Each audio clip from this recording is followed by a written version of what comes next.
J'avais parfaitement intégré la notion de caméléon.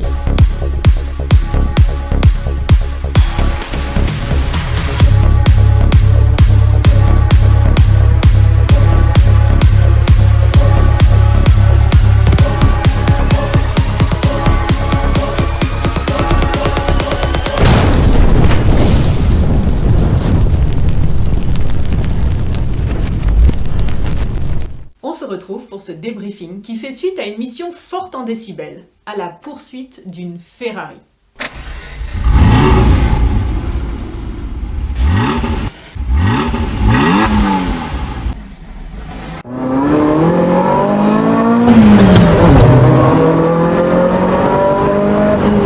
On est d'accord, j'accepte bien entendu de rejouer la scène où vous m'emmenez faire un tour en Ferrari. Dans ma partie coaching de conduite, je vous laisserai tenir le volant, mais également pour les filatures. Ah ben je m'en réjouis déjà.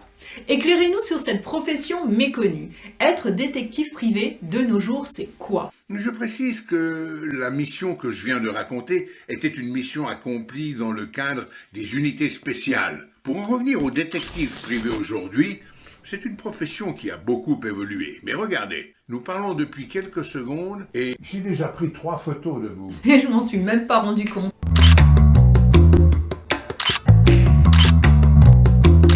Vous dites que l'on peut ressembler à tout ce que l'on veut, mais pas à un flic. Qu'est-ce que c'est pour vous ne pas ressembler à un flic? Regardez les séries, les films. Pour les plus anciens, Starsky et Hutch, avec ses baskets bleues et l'autre avec sa veste en cuir marron. Les flics dans la série Lucifer, avec leur veste en cuir ou de type sportif et les chaussures assorties. Lucifer est le seul qui ne fait pas flic. Et pour cause, il ne l'est pas. Enfin bref, vous m'avez compris. Il ne faut pas ressembler à ces stars qui jouent les flics et qui peu à peu ont constitué l'image d'Épinal. La mémoire collective de ce qu'est le flic. Vous oubliez donc la pipe, le chapeau aussi. Vous oubliez tous ces stéréotypes et ce sera déjà bien. Ensuite, si l'on revient aux séries anciennes, comme Magnum, l'acteur ne fait pas du tout flic. Donc, vous allez me dire que c'est un bon exemple. Bah, il ne fait pas flic ou détective, mais il est beaucoup trop visible. Faudra pas le voir 2 fois. Vous saisissez la nuance ? Et pourquoi avoir choisi de raconter cette histoire dans laquelle, c'est un peu le comble, vous vous faites arrêter par vos collègues et vous semblez enchanté? Bah, c'était la plus belle preuve que personne ne me prenait pour un flic. J'étais le caméléon, ce qui était aussi mon nom de code. Caméléon. Cette histoire réunit pas mal d'éléments auxquels j'ai été confronté en tant qu'agent de terrain. La longue attente en pick-up, dans un environnement résidentiel où tout le monde connaît tout le monde. La filature proprement dite, qui est déjà une épreuve en soi. Alors là, il s'agit de suivre une Ferrari. C'est pas si simple. Vous savez, les gens dans le trafic qui peuvent devenir hostiles à votre égard, des éléments imprévisibles, des collègues en uniforme qui vont te bloquer, voire t'arrêter. Ne riez pas, ça m'est arrivé plus d'une fois.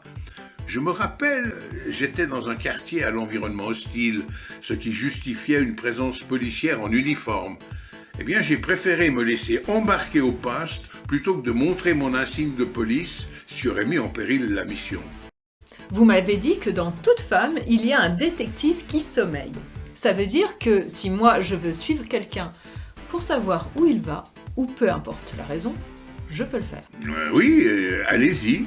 Il faut savoir que quand j'ai revêtu le costume du détective privé, de nombreux clients comme vous m'ont déclaré en toute naïveté et ignorance du métier qu'ils auraient bien fait le travail eux-mêmes, mais c'est juste qu'ils n'avaient pas vraiment le temps. J'ai toujours une anecdote réelle à raconter pour ce genre de personnage. Quelqu'un voulait faire la filature de sa future femme à la sortie de son travail et hésitait à confier cette tâche simple, au demeurant, à un professionnel qui allait, lui, coûter bien sûr de l'argent. Et nous sommes très chers. Alors une fois le travail réalisé, je suis revenu vers mon client en lui faisant un quiz.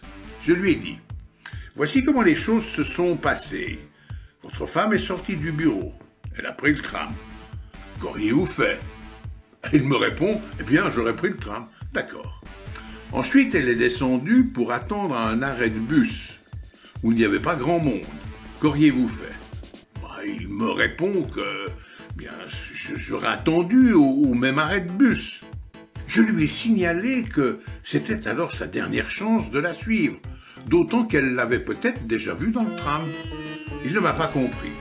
Et enfin, sa femme a été ailée par une personne qui passait en voiture et qui l'a prise en charge. Les deux s'en vont à vive allure. Que faites-vous? Et vous, Faustine? Je relève le numéro de la plaque de voiture.